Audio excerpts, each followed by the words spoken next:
Just in case you missed it, it's the top 5 sports talkers of the day. Now, it's time for Dan Barrero's Top 5 at 5.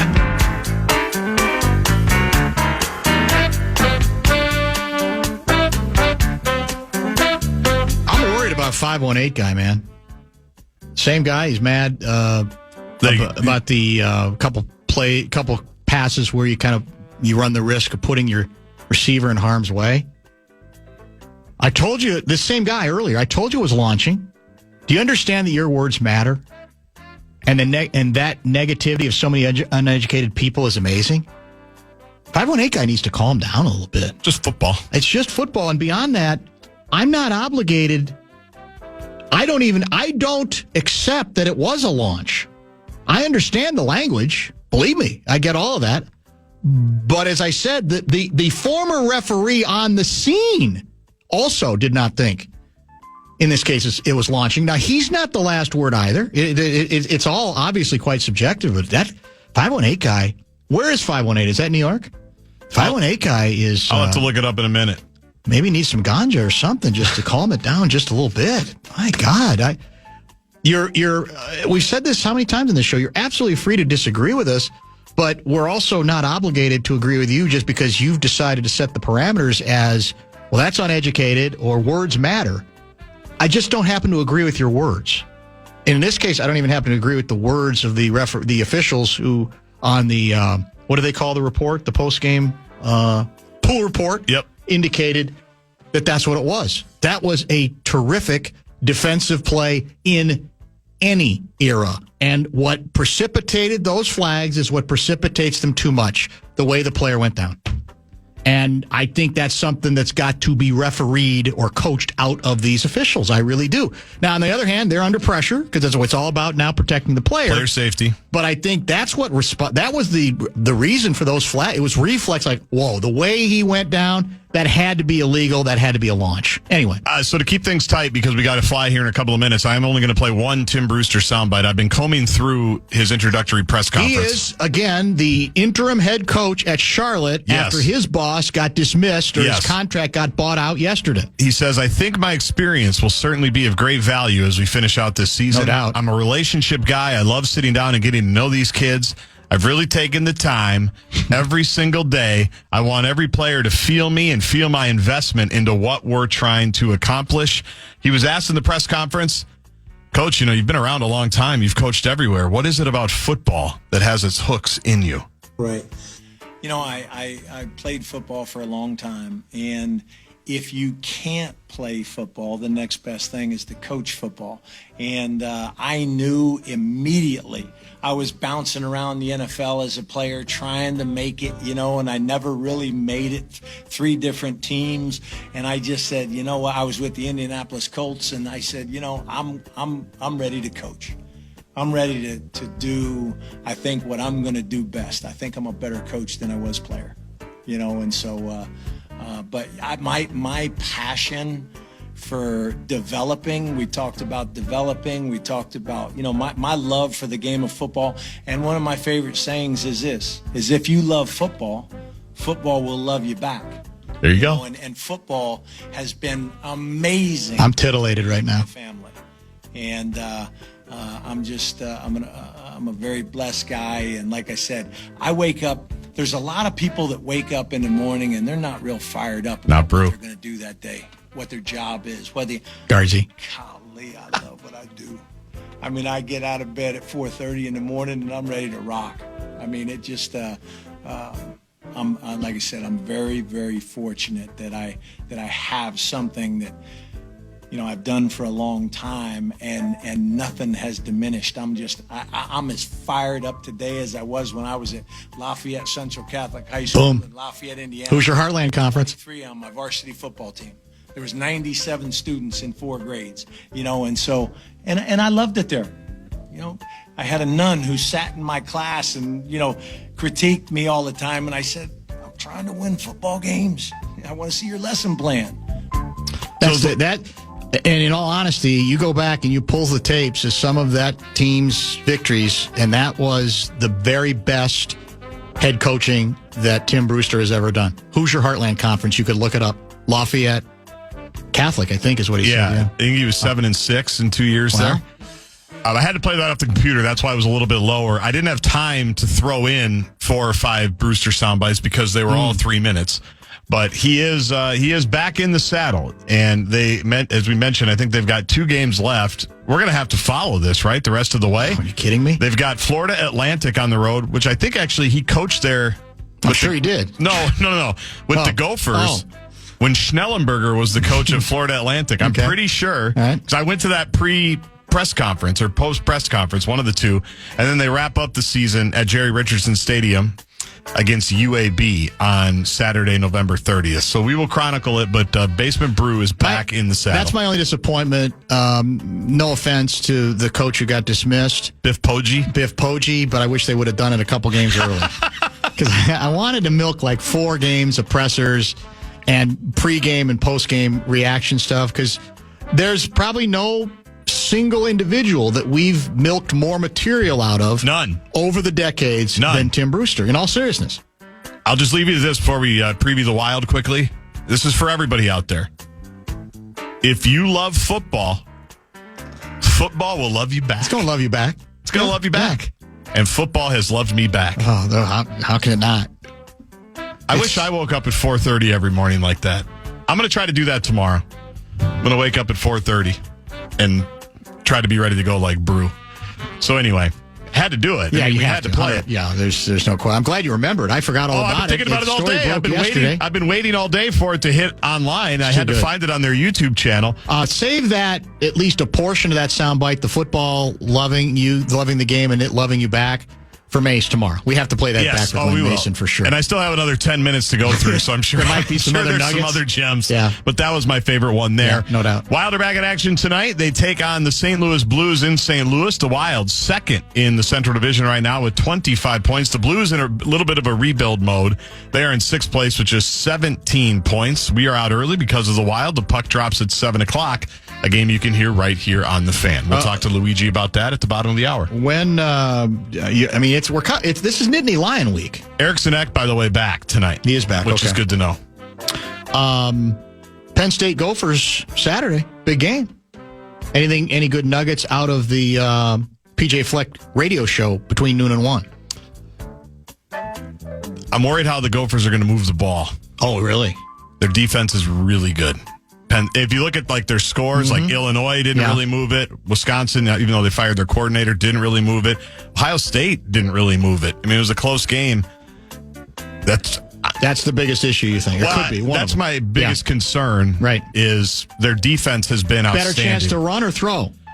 Throw, probably. Yeah. Yes. Because we haven't run consistently. No, including 2 weeks ago. Right. And so, biggest concern is Darius Taylor healthier than he looked against Rutgers. Yeah, he did not look himself, for sure. Because PJ on the TV show today, which you can watch on Fox 9, when I asked him about the running game, he said, the convenient logic is the offensive line wasn't very good. The way he said it was, he hinted that Taylor wasn't healthy, which I think you could tell, but he goes, I don't think we saw things very well, which leads me to believe that there was more to be had if the running backs got there quicker, or if Taylor could get to where he needed to go. That's how I read it. But their defense is really good. We got the best team they'll play all year. We got Louie at the bottom of the hour. If you have questions for him, cue those up for us via the Bradshaw and Bryant KFAN text line 646-86. A couple other entries in the calendar of calamity, and we'll cover a little bit of other ground before we prepare for Louie. Stay tuned. A couple of garden variety items to get into here that are not at all related. I spent a decent amount of time on this Sunday, but I do want to get into it here briefly, Gaardsy, with you here as well. I made the mistake, and when I use the word mistake, I don't think it's one that means I need to go to jail or necessarily need to hang my head in shame. But it was a mistake. I committed a grievous error over the weekend, and that was to, first of all, on Friday, maybe even Thursday to an extent, spend some time on the Mike Tyson, Jake Paul boxing matchup, if you want to call that. It was really not a boxing matchup at all, but an exhibition. And I had convinced myself that even if it got very farcical, I would not feel as guilty as I did back in the day when I would plunk down $59.95 in pay-per-view for a fight that turned into a farce very quickly. Yeah, you're already paying for this one. Exactly. In a way. But I have to tell you, as I said Sunday, I think I actually ended up feeling worse than I did when I paid $59.95, which tells you just the depths of the farce.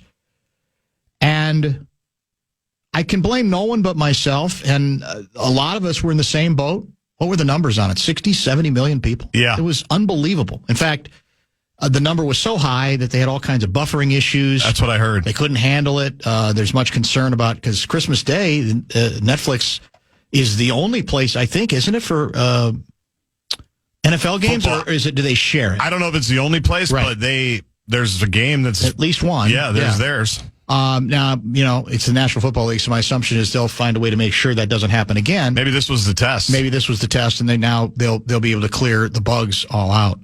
But to boil it down, I want to read you a sentence from the Athletic Report. Jake Paul was declared the winner after 8 dull rounds during which Tyson looked slow and exhausted. That's all factual. I mean, that's a good analysis. That's accurate. But then I'm thinking to myself, what did we think he was going to look like? He's 58 years old. According to him, he almost died like 2 or 3 months ago. That's right. Having to get like all new blood. He had to have all his blood replaced, basically is what he said. And so I'm sitting there, in all honesty, what did we think we were going to see? It was what we saw. One non-boxer, because let's face it, pretty much every fight he's had, Jake Paul, it's been against a boxer who was coming from another sport, or also was old, not as old, but old. And Mike Tyson, who's 58 years old. Golly, I'm shocked to find out he looked sluggish and exhausted, and that it lasted 8 rounds only because Jake Paul clearly had a deal with Tyson. I'm really not going to try to hurt each other. Once we land a couple of punches, we're just going to, hold on to each other, and we're going to get to the end of the 8th round, and then we're going to put our arms around each other about how noble this was. And Mike Tyson's going to say, thank you very much for the opportunity, and I feel really proud of being able to hang in there since I almost died, blah, blah, blah. An utter and complete disaster, and I am now embarrassed that I participated in it, even though I already was a subscriber to Netflix. And if I ever go down that road again, just slap me. You think so? Yes. I just, when it's this, because even by boxing, like historical boxing standards, this was a farce. Because in the past, what have we seen? We've seen, fighters like 3 or 4 years past retirement or past their prime try to get in the ring one more time. And it can get farcical. But you can at least say, well, they were, 3 or 4 years ago, they were decent. He's 58. He's almost 60 years old. This is the whole thing was so 2024-ish, all exhibition, all flash and dash, and even by that standard, not all that entertaining. And then because of the loading issue, like when mine would catch up, it might move forward like a minute. So I'd miss another minute of the fight. Oh, no, not that. Or it would go back the other direction. So the technology was an F, obviously. That's the most important part. Because whatever you have, even if it's farce, you have to give it to people so they can watch it. And you couldn't even watch the farce if you really wanted to. And then it was the farce itself where you go, I'm scratching my head and I'm going, one guy is not a boxer. In all seriousness, he's not. He's a guy who's very carefully called who he's going to fight. And anybody who's in his prime and is legitimate, he's not going to fight. And he's getting away with it because he's got this whole other aspect to his career, this social media influencer stuff. And with Tyson, that was the draw for me. Like a lot of people was, God, what if he beats the crap out of him? Yeah. Or you were going to say, well, he gets killed. That Tyson goes down hard those are the two things that I think drew people to it. And, of course, we should have been smart enough to know we should have been. We weren't going to get either of those things. We should have been, but I'll defend you and I'll defend us in that there are certain athletes that suspend our disbelief and suspend our reality where you do wonder. Yeah. Tyson is one of those small categories. Even though we say the same thing when he was 68, 78. Where's the line? Is there ever a line to draw? It probably should have been when he was like 38. Yes. Because there were a couple of times where he was a no-show essentially and got dominated. But because we all remember what he was like in the late 80s, early 90s. God, it was bad. We tune in to hope. Yeah. Just to see. Of course, this was, in hindsight, you go, well, of course. What else are we going to see? He's 58. But he's one of very few, I think, that you could say, yeah, but you never know. Like, what's that list? Jordan in basketball, Tiger in golf. We still tune in for Tiger every major. Yeah, that's true. Even though he can't even walk anymore. At least I do. I know you're bored with it. But there's just certain men and women that you never feel like, you always feel like they're going to wake up the echoes. So I agree. We all should have known. But I'll defend the instinct. Because that's why those great ones, those mythic ones, are mythical because they did stuff that defied reality and gravity so many times. I heard the undercard between two women was an unbelievable fight. Was one of the most brutal fights on any level I have ever seen. I've never seen two fighters kick the crap out of each other like these two did. The gaping wound on the woman who probably should have won it and was declared the loser in the decision had over her right eye. I mean, the wound was, I can't even describe it. I mean, it looked like it was about 3 inches wide. It was remarkable. And that was right before. That was the appetizer. That was actually, as you say, pretty interesting. A real quick calendar of calamity. We mentioned the long forgotten, I don't know that I ever knew, Buddy Ryan cheating against the Vikings on this date. Vikings lose 10-9. Herschel Walker was the Vikings running back on that game. Had a kickoff return for a touchdown. The Vikings are down 1 because of a missed extra point, and the Eagles in Philly have to punt with like about 12 seconds to go, and Buddy Ryan puts 14 players on his punt unit to make sure the punt doesn't get blocked. He assumes the officials are going to flag him for 5, but he's willing to take the 5 because in the meantime, some more seconds would have elapsed when he makes the kick. Nobody notices. 14 people. Now, not all of them were at the line of scrimmage. That included the punter, but it was a remarkable calendar calamity moment that a lot of people don't even know about. Yeah, I don't remember that. And I don't remember it, and I think I might have even been at the game. On this date in 1981, the Metrodome roof collapsed. Just months before the scheduled opening. That's one of several collapses. I was going to say, that happened. We could do a whole, I mean, I'm surprised Dan Minnesota hadn't done a book just on Metrodome roof collapses.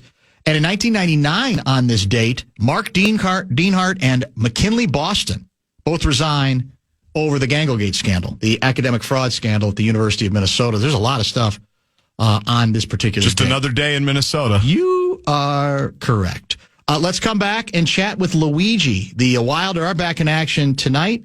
We'll get his reaction to a call-up, which we will discuss, and we'll get caught up. Maybe we'll talk some college hockey with Louis as well. We've not talked a lot of college hockey, so please hit the Bradshaw and Bryant KFAN text line. That is 64686.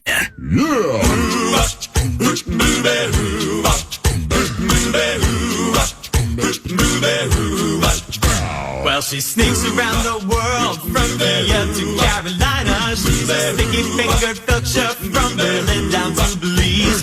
She'll take you for a ride on a slow boat to China. Tell me, where in the world is Lou Nanne? Louis, as always, brought to you by our good friends at Kemp's. Before we get to Luigi, a quiet-ass fan guy is confused. He says the Metrodome was not even built in 91. I think he must have meant 2010. No, the Dome was 82. The Metrodome was 82, and I think we mentioned the note was it had not even been played in yet. In fact, it was during the construction that the first time that there was a roof collapse. So, no, we are aware of the dates. And then there have been a couple of other collapses since then as well. Louis joins us now via the Connecticut Water Systems hotline. I'm guessing that you also, just like me, said, why the hell not? I'm going to turn on Netflix on a Saturday night. I think it was Saturday night, and I'm going to see if what Mike Tyson... Friday night, what Iron Mike Tyson has left in the tank. Well, I have Netflix, and I'm a huge boxing fan. And I've made a lot of dumb decisions in my life, and I've watched a lot of heavyweight championships. But I was smart enough not to turn into that one. Who would watch that? He's 58 years old. Yeah. But I'm glad he found out that you did. I'm guilty. Yeah, I can't. I have no defense. I can't run from it at this point. And I spent a decent amount of Friday show talking about it, and then a little bit more on Thursday. Yeah, it was. And like you said, you go, well, we've all seen aging fighters, right? And even wondered whether that was worth the trouble. But we're supposed to be surprised that he was sluggish at 50 years. It never made it on no level other than as a money-making gesture and as, an exhibition, as a farce. Did it make any sense? And yet there were 60 million people that tried to tune into the damn thing. And that was the other part, Louis. Even if you wanted to watch the fraudulence of it, a lot of people never had the chance to because, they did not have their technology in order. Well, if it makes you feel any better, and I'm not going to name names, but I had some good friends of mine that flew down and watched it. Is that right? Yes. Oh, my goodness. I'm not kidding you. That's another level. I couldn't believe when I heard they went down there. I just could not believe it.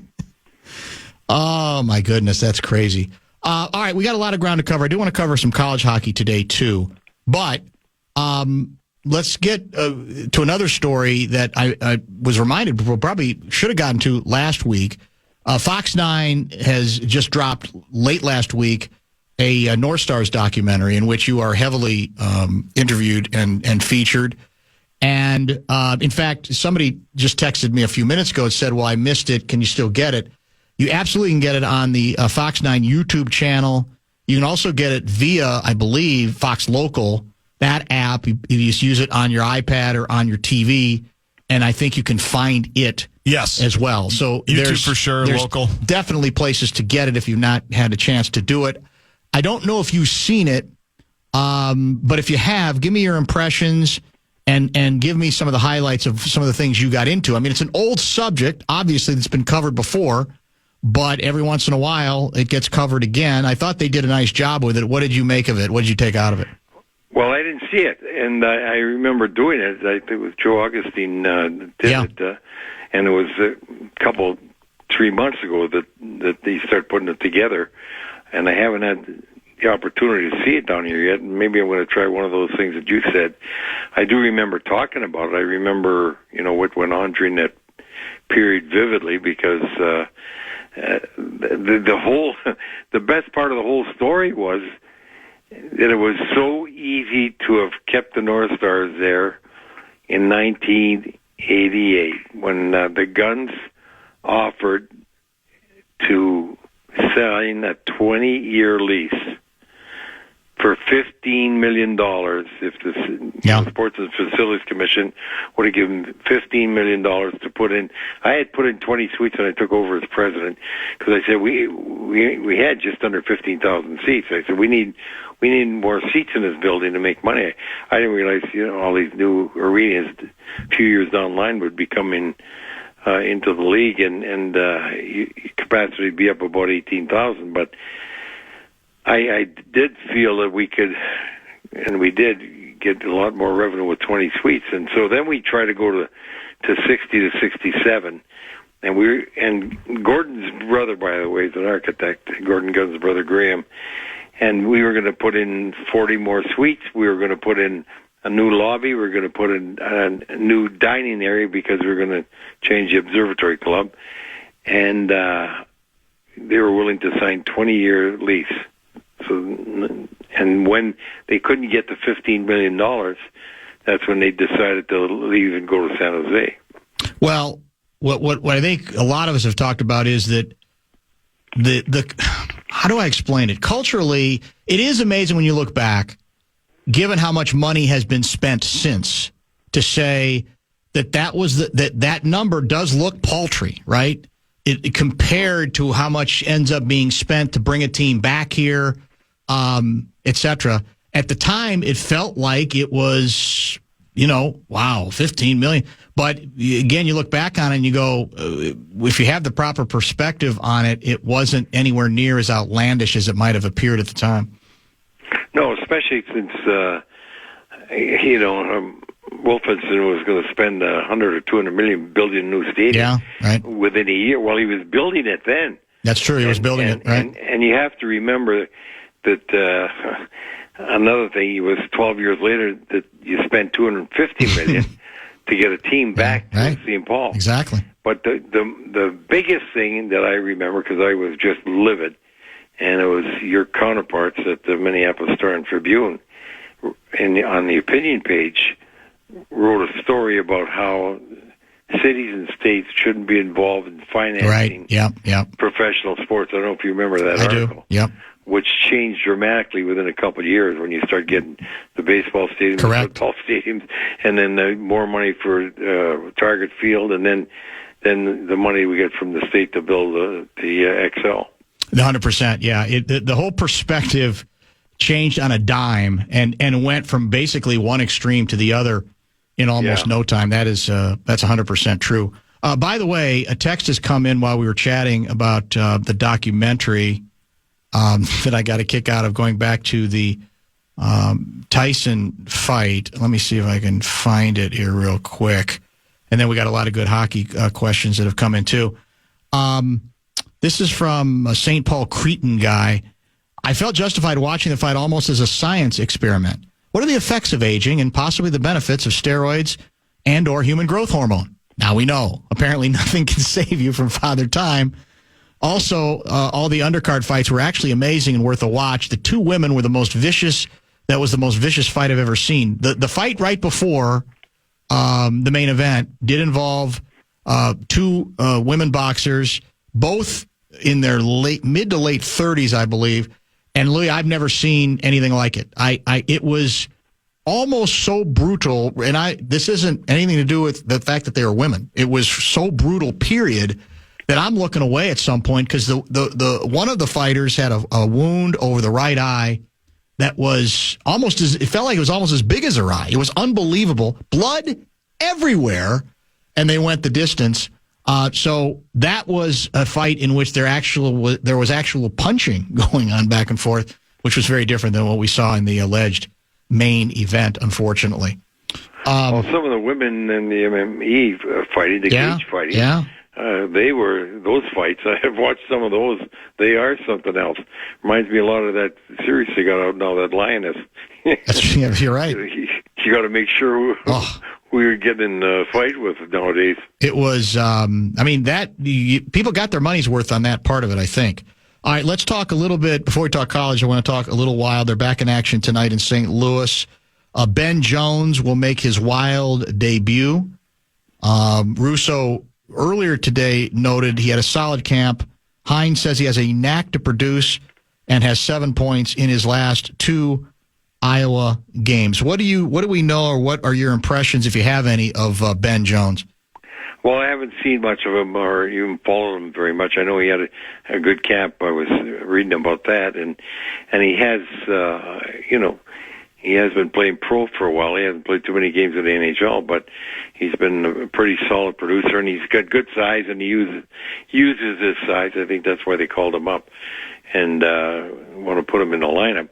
I got to tell you, they get a guy like that to come in there. If he starts doing something, Trennan's got to watch out because he hasn't done anything, for the contract he's got and the signing he's got and the amount of ice time he's got. I think that they got to get more numbers out of him. But when you bring up, the good thing is when you have an opportunity to bring up players, you want to reward guys that you signed with the hope that they give you the depth you wanted and they'd go down and produce, and he's done that. Where are you on Ogren, by the way? I like his potential. I like his speed. His shot. I think he's just got he's got a lot of learning to do. It's a different game when you're playing in Sweden, and even in the top league, because they learn to check well, but they not a physical check, and there's not a lot of scoring opportunities. He I don't know if he's going to be a Eriksson Ek, but he's the type of guy that has to develop like Eriksson Ek did, and he's got some offensive skills that I think he's going to be able to play. But I really feel that you got to let those kids, when they're that young, they got to get ice time. You can't be playing them 5 or 6 minutes a game and expect them to develop the way you want it.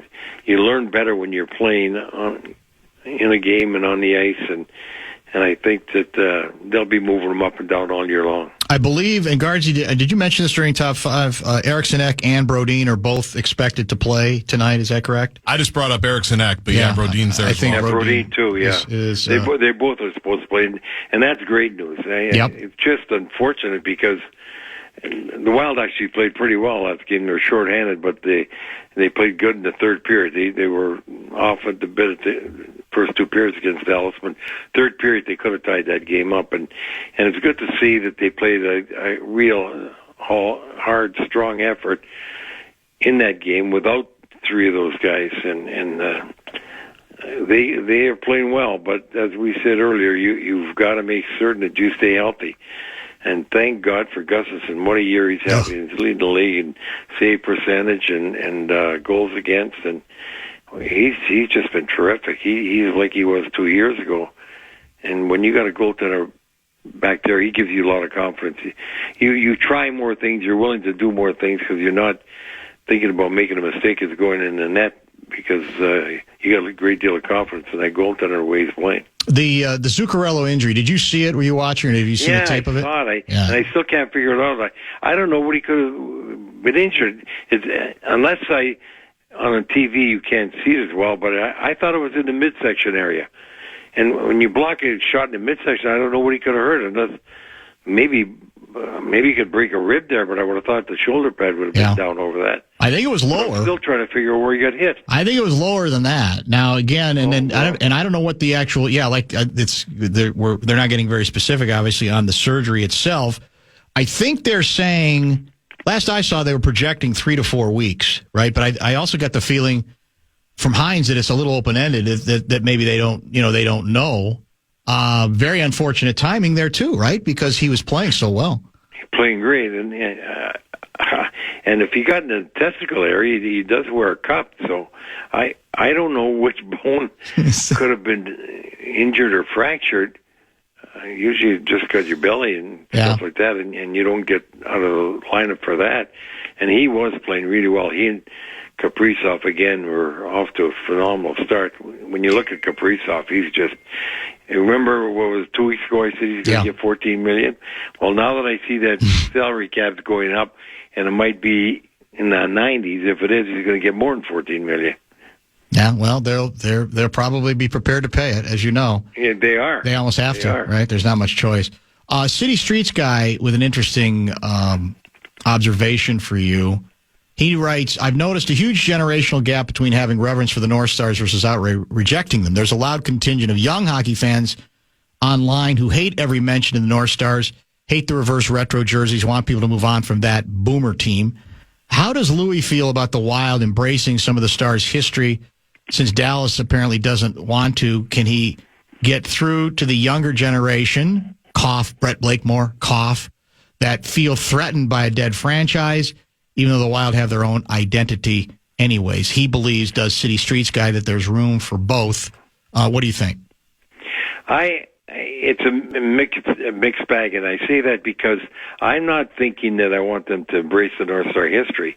I just like the North Star uniforms better, and I like the N better. So I really like when they use the other jerseys because I just think they look sharper. And of course, if they could use the N, like I was hoping the women's team was going to take the N because I think that's such an iconic logo. It is. And as far as I'm concerned, it doesn't have to be anything to do with the North Stars. We had our own history. That's gone. I don't push for anybody to embrace our history.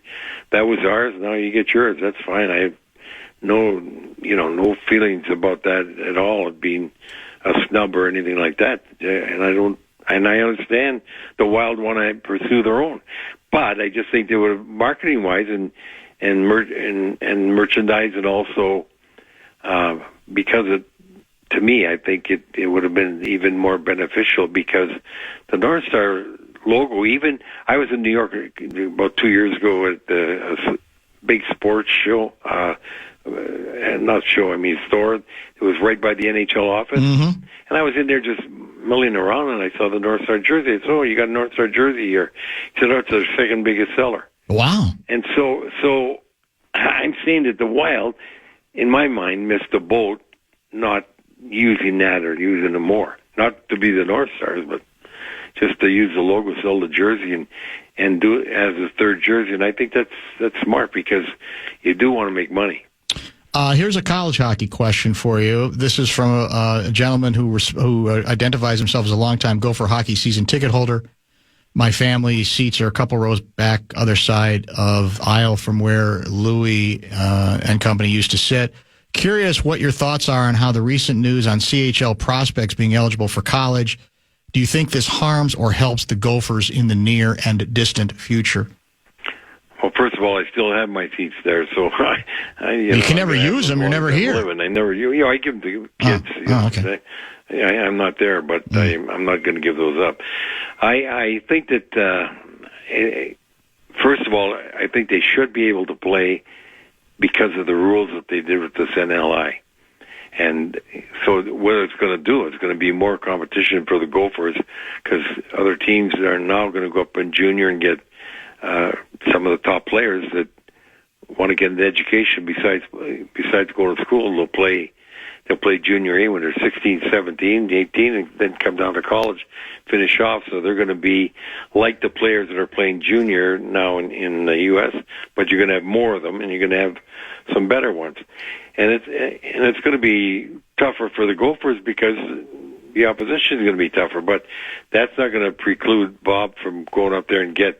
If there's somebody that's really good that he can get, he'll get him. He's look at the players he's had out of Penticton and some of the Canadian boys from Western Canada. They played very well. It's just like any other sport at the U. Football, if you get the best quarterback from Florida, you're taking him. Basketball, you get the best basketball player from Indiana, you're taking him. So it's not going to be any different. If he sees something he wants and he can get, he's going to get him. But what it's going to do is going to just further upgrade the talent in college hockey. More text coming. Oh, by the way, just give me your general assessment of the Gophers this season. I like their team a lot. Bob's gone out and got some really good young players. That Wood kid that transferred in, I think, from Connecticut, 6'4" wing, he looks like something. And they got, I think, one of the top defensemen. The top defenseman leagues is the Wild draft choice in Denver, but Renzel from the Gophers is going to be right up. He's going to have a great pro career. Chesley looks very good. The balance up front and their scoring, I like, and the goaltending is essentially new, so I'm just focusing on that, hoping that somebody's going to come and give real strong play, because Michigan State, for instance, in Big Ten Conference has got a real good team, and they're going to be tough to beat. And the Gophers are going to do well all year long. They'll have a few bumps in the road because you don't play as many games as they play and not have some soft ones. They lost to Bemidji, even though they outshot the team pretty good, and they lost one earlier in the year when they really outshot the team by a big margin. But they're fun to watch, and they skate, they got skill, and they're young, and they're gonna get better as the year goes along, because they're learning how to play each and every game. Another texter wants to know how you feel about Ovechkin approaching and likely passing Gretzky's goal total. Will it be a day of mourning in Canada? Well, I have to tell you, to me, that's the most amazing thing that's going on this year.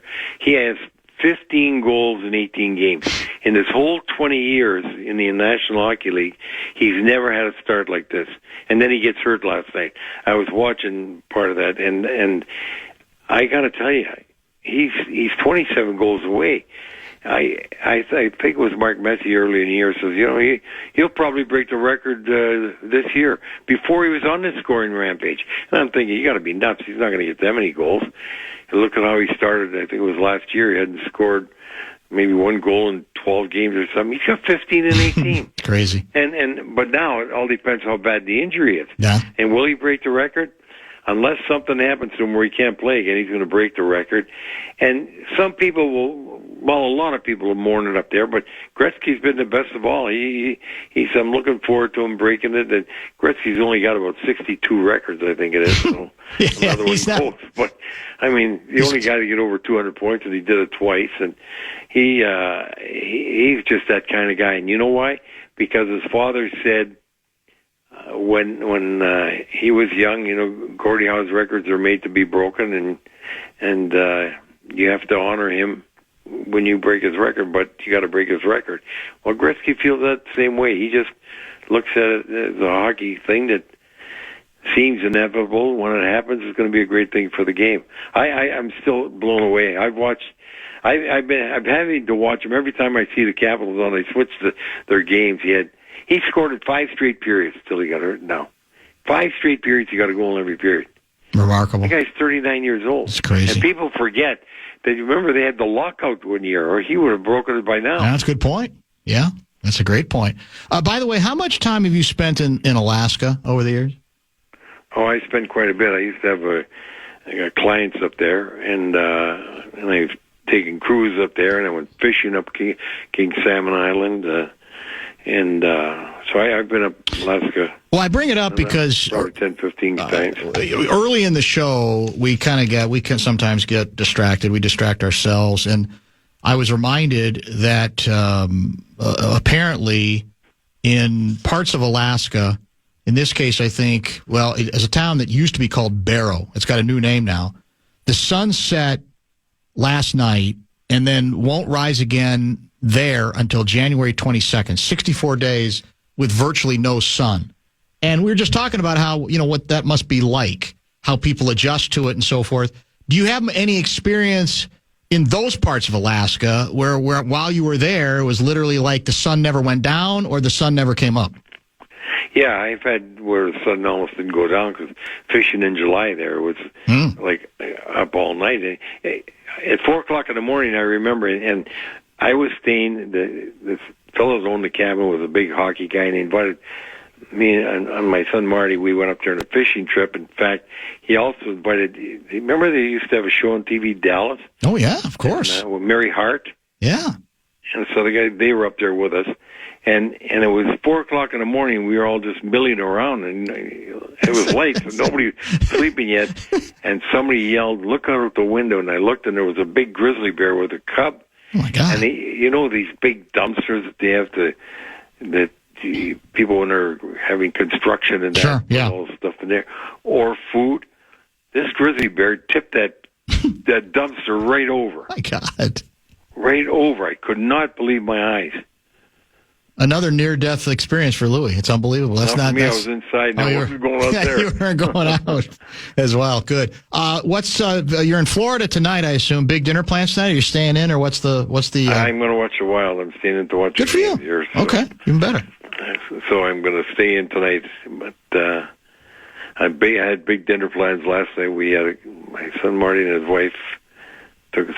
We went out to dinner. It was a great dinner, and I'll do that again tomorrow night. Tonight, you're hanging in. That's even better. Yep. Great to catch up. Thanks for the time. We'll chat next week. Nice to talk to you. Take care. Thank you, Louis. Lou Nanne helping us out, brought to you by our good friends at Kemp's. We are down to our final segment. That's coming up. Why final? Because we got some Vikings programming to get into. And then, as Louis mentioned, he's staying home to watch the Wild tonight. You can hear all of the action against the Blues tonight, right here on the home of your Minnesota Wild, FM 100.3 The Fan. Back to wrap things up in a minute. Show Wrap is brought to you by American Pressure, commercial-grade pressure washer since 1975. It's the bumper-to-bumper Show Wrap. What is the weather forecast for the Twin Cities, for Dinkytown, tentatively? Saturday's a ways off. But what are we hearing? We think weather is a factor, or just going to be kind of chilly, but nothing significant? It will be chilly. It will be in the 30s most of the day. Okay. So the coldest it's been all season. Yeah, that's no true. precipitation. All right. A little bit of wind. Nothing too crazy. Nothing too nuts. Will you do layers on that occasion? How will you handle it? Big time. I will do layers for sure. Okay. Because as you remember, we are the Gopher sideline is not in the sunny side. It's colder on the shadows. And once the sun goes down at like noon now, it'll definitely be colder. I'm actually probably going to try out the heated vest. Is it vest or jacket that my in-laws got me for Christmas last year? Is it heated with something like there's like radiation in it that it'll end up harming you later? Probably. Okay. Maybe that's part of their plan.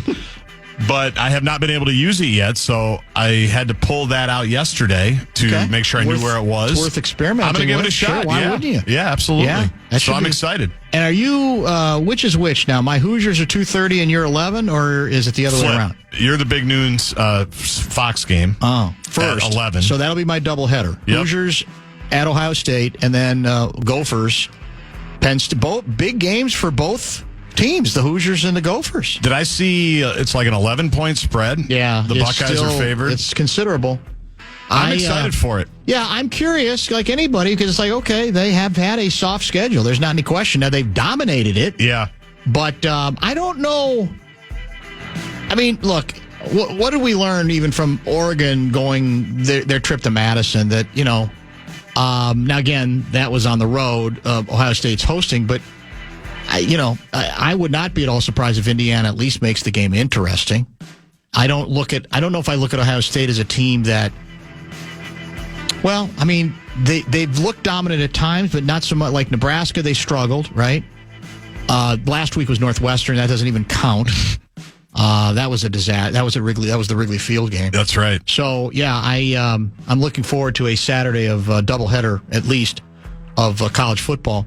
I hope for the Hoosiers' sake they keep it close, or win, because I do think they're in danger with how the narrative is being shifted on them a little bit. More people are noticing that their schedule's been really bad. That think of the bottom you get 8 closer to the time where where you're making the bigger decisions. Then and you've got the SEC coaches all lobbying, then you've got that means you've got SEC media, which is as you were a part of that back in your Georgia days. Mm-hmm. You know the machine that can be. Right. So I worry if they don't play well and lose. Yeah, they'll get pounded. They'll get pounded, and they have no time to make it up because the only game left is Purdue, which is irrelevant. And so So I worry about it. Yeah, and I don't like that because I think they deserve to be in the playoff. Yeah, I do too. I've already seen a number of people projecting them a lot lower than they are now, and I think that you're getting a lot of the noise coming in. And again, the schedule is the schedule. There's no denying that it's been soft. But I think the fair counter is, well, what did you do with it? And you do a couple comparison points to some other teams that are ahead of them in terms of common opponents. And, if you could say they're lesser teams, but Indiana's done a much better job, well, outside of the Michigan game, actually, of just destroying the other teams. And maybe that's what's also brought on a little bit more of the skepticism. They beat Michigan, but they were at home and they had to hold on. It was very tenuous. And those giving the team the benefit of the doubt have said, well, they weren't going to dominate everybody, and part of being a good team is still finding a way to win, even though when you're not playing well. But the critics, I think, have discovered a new opening and said, see, Michigan's not great, but they ain't bad, and they still are blue blood and pedigree, and look what happened. They had to hang on to their dear lives at home during the most anticipated game in Indiana University football history. With all these teams, with the new age now, it's going to be interesting because with all the teams that aren't supposed to be there, there's always the instinct by the people that cover it or the old guard to protect what. But see, we told you they were no good. Yeah, there's always that instinct, which I don't like. Yeah, it's annoying. So we'll see if that continues to be the case. That's a reason, even if you don't care about Indiana football, to root for them. Because of what that represents, that you get sick of, the arrogance and the condescension, for example, of the SEC that gets way, way too thick for people. By the way, your Indiana counterpart or colleague, Courtney Cronin, will join you on Thursday. Oh, that's outstanding. To break the game down. So Mike Conley's tomorrow. 3:15. And Courtney Cronin on Thursday. So some good guests coming up. Kessler, I assume, will be with us tomorrow. We now assume Glenn Mason as well will be with us. He is confirmed for tomorrow. On location? No. Well, he'll still be gone. Okay. Yes, but he will be by with phone. us. Okay, that works. I think so. Kevin Seifert joined us between 4 and 5 today. If you missed that, very good Vikings/National Football League conversation. We got into an A-section topic, really a health subject, between 3 and 4, the new studies that came out regarding obesity and the difficulty we apparently have, even though these headlines are put in front of our face every 2 or 3 weeks. We're supposed to not be allowed to talk about it because we don't want to hurt anybody's feelings, and there seems to be a bit of a contradiction there to me. So we had a lot of good text there, and I think a lot of good fodder early. Ode to a Dead Guy, former Chicago Bulls great Bob Love, and my remembrances of him, a radio interview he did one night that was like no other radio interview I've heard before or since, quite frankly. Great run as a Chicago Bull back in the early 70s, I should say. And Luigi, of course, joined us between 5:30 and 6 o'clock. We're out now because we got Vikings programming into Minnesota Wild Hockey, Dateline, St. Louis, Missouri. Enjoy your Tuesday. We'll do our midweek Wednesday program tomorrow beginning at 3. A lot of things that are easily correctable.